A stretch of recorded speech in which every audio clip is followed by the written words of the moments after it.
All right, Ian, I've been pricing out games at Castle Country. You sure have. And they've been laying around because I haven't had a chance to complete the last 20%. They always say the last 20% or 10% of finishing any movie or video game was the hardest. Well, that's me pricing out the game stuff.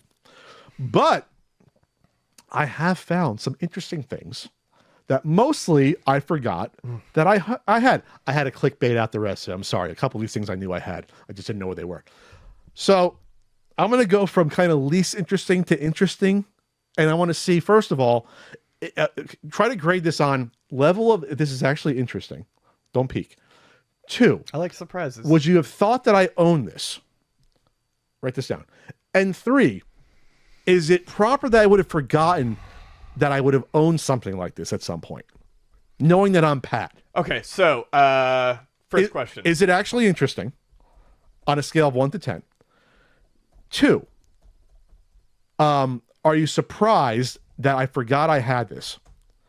And 3, what was the third thing? The third thing was just those 2 then. Okay. I forgot the third thing. That's why I wanted you to write it down. All right, here's the first thing.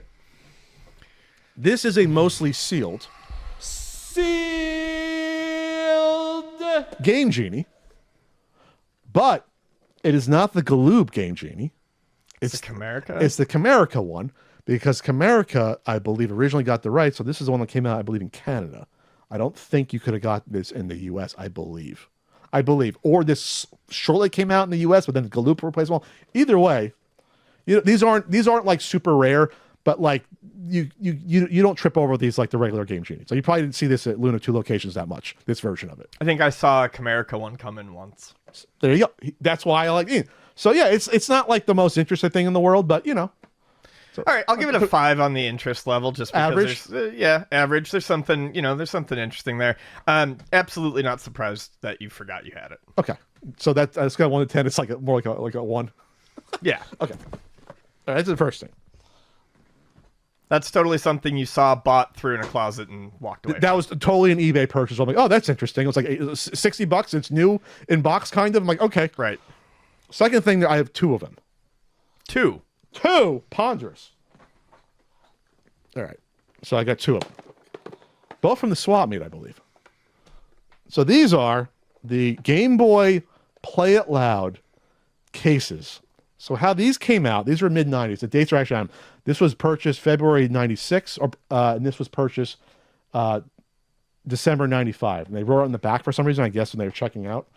So these originally came with one of the Game Boy Play It Loud colors, which was their way to gussy up the Game Boy, even though they knew they're coming out with the Pocket the next fucking year. And it didn't come with any games, but it had a game slot. It did come with the batteries. This one has the original red Japanese batteries on it, which is weird. And it had a paper over here that said Play It Loud. So I got these at the swap meet. I have the black one, which you kind of see kind of often, I guess. And then the clear one you don't see as much. I don't know if you see that as much. I don't know. I don't know. I mean, Cool. I'd say the black and the clear were the 2 most popular. They were? Yeah, I think the red, the yellow, and the green are generally... I think the red would probably be the 3rd, and then yellow and green, you don't see much. So this one had a price tag on, just to give you an idea of what it cost back then. It's probably they sold this at like, a KB or a Kmart. It was $49.99 for the console. And batteries. So anyway, it's nothing like super rare, but they're not super common either. And I have 2 of them for the swap meet. I think the packaging is interesting, because that is how they sold them. They sold them just like that. I think it's a nice way to display it. I know about it. I would say it's a 6 in terms of interest. Slightly above average. Surprised that you forgot you had them. Yeah, because you have 2 of them. So I'm gonna say that's a 7. All right, I lied about that. I didn't forget. Oh, okay. That's one of the ones where I had to fudge it a little bit. That would have been. I would have been very surprised. I didn't know where they were. Next. That does not surprise me. Next. This is the one that I was most excited about to discuss with Ian, because Ian kind of heard this, but not really. I remember this. The Video Driver by Sega. Yep. So what this was, and check out, they did a great video about this. Make sure I have that name right. Replay Retro, one word. So what this is based upon basically light gun technology. Mm-hmm. You put sensor bars on the top. It's like how the laser, not laser active. What was the video action or Captain Power? No, Captain Power was similar too, but Game Action Replay. No, not Game Action. The one that shoot the gun. Yes. Yeah. It's the same sort of technology. Okay, so for our audio listeners, there's a bar that goes on the bottom of the TV. It covers basically the last 15% of the TV, and it's a red race car that came with this. This was the California Chase set, and you can buy separate ones. I'll get into later. The steering wheel put the car back and forth, and you use batteries, and it actually had a rumble reaction when you actually went off the road. And this is how it did it. On the VHS tape, on the bottom, you can't see, was a black and white, a flashing white thing.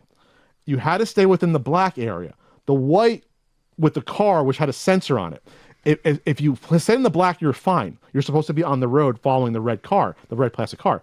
When it goes off the road in the white, it would rumble, meaning, like a little gyro thing, and then the score would deduct on the panel. Right. So it's literally detecting you not activating the white. Right. Yes, exactly. So what it is it shows, it's a bar that you put in front of the TV and you put the car on top, and it's hard to kind of explain. What you do is you put it right up to it, so like the car itself looks, the viewpoint is kind of like a video game angle viewpoint. And when you turn the wheel left and right, I believe it's a magnet slides the car back and forth along this bar. Sure. And as that happens, there's a sensor, basically a light gun sensor, in the tip of the car that detects... it's underneath, I believe. It's like underneath where you can't see it. Oh, okay. So the plastic piece is just put on top. Okay, so the magnet in the car, but it moves them. Yeah. It moves them. It moves both simultaneously. Right. Okay. So it's like you're kind of experiencing me on the road. And obviously this is a VHS tape. It runs about 8 minutes. They put out a separate pack. I saw on the Replay Retro, they put out, they came in like packs of, hey, another VHS, and here's a plastic car to replace it. So they did a raceway one, and there's a police pursuit one. I couldn't find those packs on eBay, but I do know the police pursuit one. I've heard of that. So I wonder, like, if you went to like Toys R Us, they'd have it like you buy this, and then they'd have it pegged up to buy the separate 2 VHS packs. Because then you get more. Then this becomes like, this is actually a game console. The fact you can swap out the car and the VHS, it's like technically a game console. So it's interesting. Well, and like I said, kind of like the whatever that fucking one was, the light gun one that I've had at Luna. Game Action Max. Is that what it's called? So I have that in the garage too. So anyway, that's what. So anyway, Action Max. I think it's just Action Max. Yeah. So anyway, so 1 to 10, Ian. How interesting is this? This is a 9.5. I love 9.5. I love shit like this. I love this era of like the 80s to mid 90s, starts in the late 70s, where they're desperately trying to replicate video game feel using low-tech technology. So stuff like this is fascinating to me. I also love like the old Tomy electronic games, like Space Turbo, where you've got the joystick and it's you're looking at it and it's got a screen that's rolling, and you do aim and you do shoot things, but it's like electromechanical stuff, kind of. Yes, it's all based on it's like trickery almost. Yeah, video game trickery is kind of it. So okay. I find stuff like this very fascinating. Did you really forget you had this? Kind of. I think I rediscovered this not recently. This was like 2 years ago. I saw a box up in my rafters, and I'm like, "What's in that box?" I never took it out of the shipping box when I bought it off of eBay. Yeah, that's another 7 then, in terms of because that's pretty big. It also sent me down a rabbit hole yesterday looking up Tomy's Space Turbo, and it's far too expensive for me to ever buy one again. Next, this is heavy. This is a big white case. If you can see that plastic case, it opens up. This is an original Magnavox Odyssey salesman case. And I looked it up online, and this is really heavy. I can't do this long. It has all the overlays, all 12 overlay sets in there. Oh, he's taking a picture. He's that impressed. And it has the 2 controllers. It doesn't have the AC in here, but remember, it took batteries as well. The 2 controllers, and underneath that, it has 10 or so game, like the manuals that came with the games, including the light gun one and the volleyball, the extra ones, which makes me seem like they just carry this around to tell people about the games. That does not have the cards included. I can find the cards. I've only seen this, I believe, one other time in person. This was an eBay purchase about 15 years ago. At the time, I forgot what I was looking for, and I saw it. I'm like, this is really cool. This is 50 years old. So it's the same exact sort of like casing as the red NES rental case I sort of have, and it's the same technology. It's branded Odyssey by Magnavox on the front. There's nothing specific about it that says like, hey, this is like a salesman case, but I do not believe this was sold to consumers. I do not believe that. I don't, because I don't think it's come up that often, or if it has, like, I don't know if back then, like, there was not, back then they didn't, like, this was the first console, so like they didn't have like a market for like, who the hell would have a case to carry it around? Like, it doesn't, they're like establishing the market at that point. You know what I mean? So maybe you're wrong. Somebody's correct me wrong, but from what I've seen and heard, it was a sales rep thing. So 5 at the base level. 5 of interest?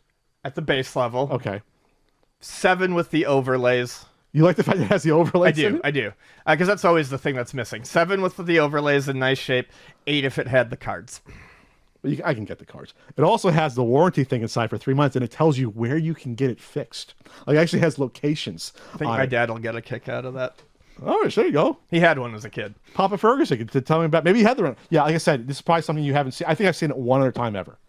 So he was at the Strong 2 weekends ago with my niece and nephew, and they had one of those in like a case, and he took a picture, and he goes, "Damn, this brings back memories." I always forget he had an Odyssey. Yeah, it also has like the USA map thing to train. It doesn't have the chips in it. It doesn't have the dice in it. It doesn't have like everything that came with the original set. I don't know if it did or not.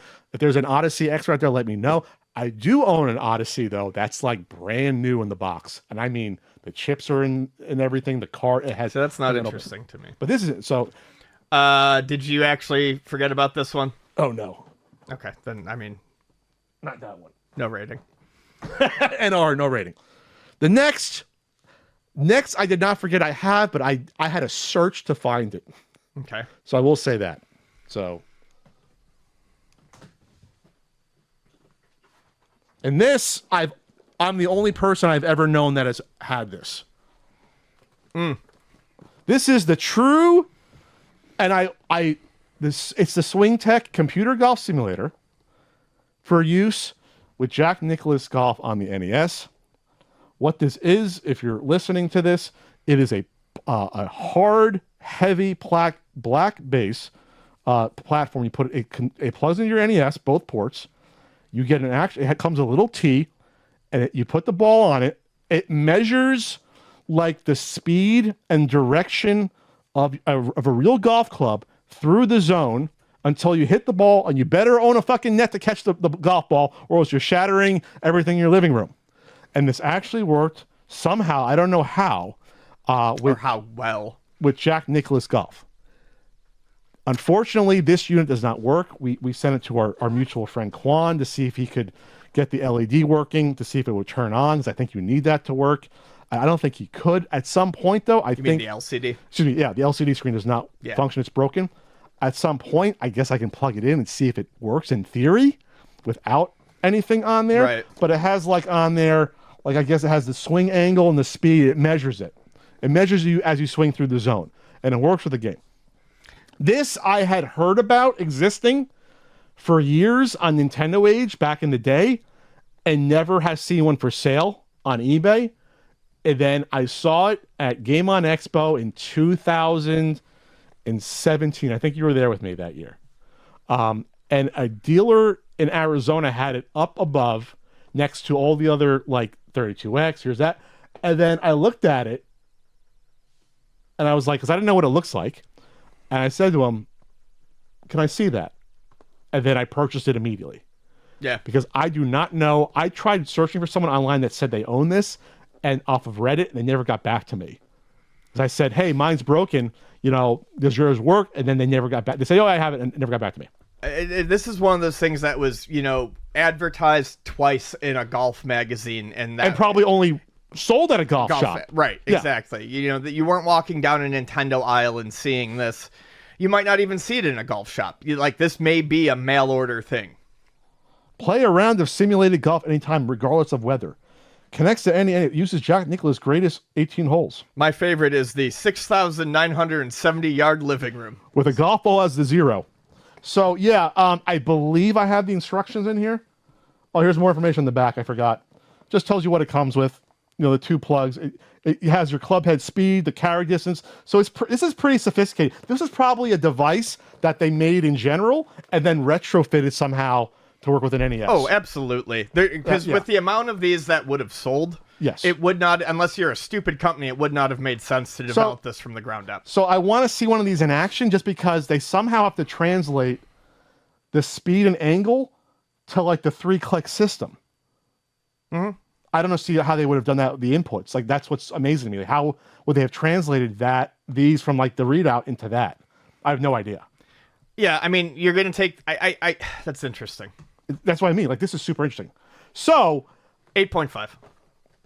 to me, this is the 9.5 that should have been the other one. But so yeah, I should see if this works. I don't have a.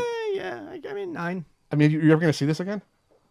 Is there anyone that owns one of these? There's no videos on YouTube that I ever saw that had this. My 8.5 came from the fact that you have to have at least some interest in golf or the science behind golf to find it interesting. Oh no, see, But it's very, very unique. I love the weird NES shit. No, I'm saying. And that's something that hardcore NES collectors don't even know about. Right. I mean, that's what I mean. Like I said, I forgot how I learned about that. It might have been a legend thing on Nintendo Age. All right, last thing, Ian. This I basically stepped on getting down the video driver. Oh. This was on my garage is not clean. Ian can attest to that. Kind of messy. I've seen it once, maybe twice. My garage? Yeah, it's bad. This was on the ground because it's thin. And I looked down and I saw the edge here and I'm like, oh boy. I haven't seen this before I found this. And I forgot I owned this. I haven't seen this in like 13 or 14 years. Okay. This is a piece of marketing paraphernalia from Hasbro that advertises the Nintendo trophy figures. Oh, neat. So I remember those. Knock the competition cold. Start playing with power and score big with Nintendo trophy figures. So they came out with these for Legend of Zelda. I have 2 of them up there. I have 2 Zelda ones. Super Mario Brothers. I have a Super Mario Brothers base. And they only came out with 5 of the 6 Punch-Out ones. The 6th one they didn't come out with. Mm-hmm. So it's just graphic art.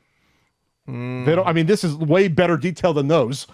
It describes each of the 6 Zelda ones, trophies, the 6 Punch-Out ones. I believe they did not come out with the Super Macho Man one. I believe it's one they didn't come out with. I used to own one of these and I sold it. This was my favorite one. What was? The one with the trap attacks link. Yeah. And the 6 Mario ones, it's just art. It's on black. This was obviously something that they gave to salespeople. Yeah. For like trade shows. And then there's like Nintendo facts in the back. Nintendo figure trophies and Nintendo video games are backed by multi-million-dollar advertising campaigns. Not for this. I've never seen a commercial for the trophies. But I do remember seeing them everywhere for a while. Oh, they were. Yeah, but Kevin had a couple. That bastard. Over 1 million Legend of Zelda video games game packs have been sold. Nintendo is one of the best-selling toys in America. We're splicing hairs on toys. Nintendo represents over $1 billion worth of business. They're trying to get people to buy. They want this. You show this to buyers for toy stores. Mm-hmm. Hey, you buy a bunch of these. Okay, sure. I'll buy it. I'll do it. I'll put it in order. So I should probably get this scanned. Maybe send it to our pal Frank Cifaldi. But yeah, this is something. Isn't that pretty cool? It is. That's actually going to get a 9 from me. One, I love old trade show shit.